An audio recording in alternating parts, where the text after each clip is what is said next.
आज आप दर्शकों ने बताऊँ छूँ, आप જોઈ શકો છો એમાં ફરિયાદ નંબર લખેલો છે અને જે કોર્ટનું આ જજમેન્ટ છે એમાં લખ્યું છે ગ્રાહક તકરાર નિવારણ કમિશન, જે સ્ટેટ લેવલમાં આ ફરિયાદ દાખલ કરવામાં આવી હતી। એ ફરિયાદ દાખલ કર્યા પછી સામાવાળાને નોટિસ આપતા સામાવાળા નામદાર કોર્ટમાં વારંવાર હાજર થયા નહોતા, જેના લીધે નામદાર કોર્ટે જજમેન્ટ આપ્યો અને ફરિયાદીના ફેવરમાં ચુકાદો આપ્યો। જે ચુકાદો આપ જોઈ શકો છો કે આટલી મોટી રકમની ફરિયાદ ગ્રાહકની નામદાર કમિશને મંજૂર કરી છે અને એ મંજૂર કરી એમાં વ્યાજ સહિત પૈસા આપવા માટે નામદાર કમિશને ઓર્ડર કર્યો છે।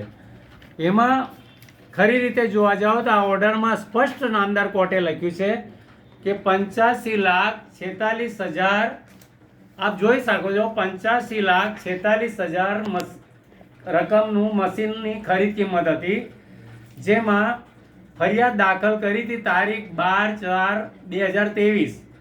આ ફરિયાદ પૂરેપૂરી કોર્ટમાં ચાલ્યા બાદ તારીખ 10/1/2025ના રોજ નિકાલ કરવામાં આવેલ છે, એટલે કે 1 વર્ષ 8 માસ અને 29 દિવસમાં આ ફરિયાદનો નિકાલ થયો છે।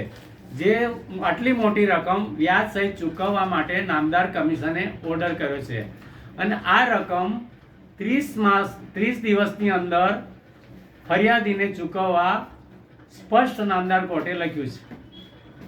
એટલે આ 30 દિવસ થયા બાદ જો એનો અમલ નહીં કરે તો આગળનો પ્રોસેસ દરખાસ્ત ભરીને આગળ ફરીથી સમન્સ કાઢી વોરંટ કાઢી અને નામદાર કમિશન દ્વારા ફરિયાદીના પૈસા ઓર્ડર પ્રમાણે વસૂલ કરવામાં આવશે।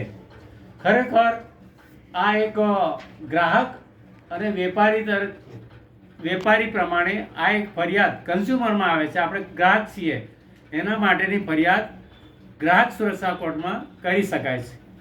એટલે દર્શકોને મારી ખાસ સૂચના છે કે આવી રીતે કોઈ છેતરપિંડી અન્યાય થયો હોય તો વેપારી સામે કન્ઝ્યુમર કોર્ટમાં ફરિયાદ કરી શકો છો અને ન્યાય મેળવી શકો છો।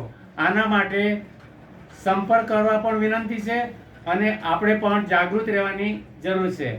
આ મારા વિડીયોમાં યોગ્ય લાગે તો લાઈક કરજો અને અન્ય પણ વ્યક્તિને શેર કરજો કે જે જિંદગીમાં કોઈ પણ ગ્રાહકની છેતરપિંડી થાય તો આવો ન્યાય કન્ઝ્યુમર કોર્ટ દ્વારા મેળવી શકાય છે।